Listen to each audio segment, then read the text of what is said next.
गतवत्सलसारनिधे परिपालय मां वृषशैलपदे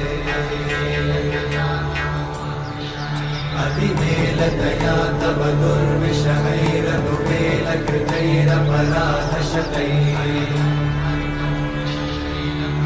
हरितं त्वरितं वृषशैलपते वरया कृपया परिपाहि हरे अधिवेङ्कटशैलमुदारमते जनताभिमतादिकदानरता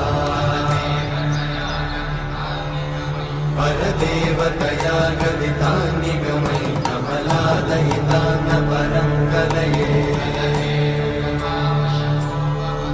कलवेणुरमावशगोपवधूषणकोटिवृतात् स्मरकोटि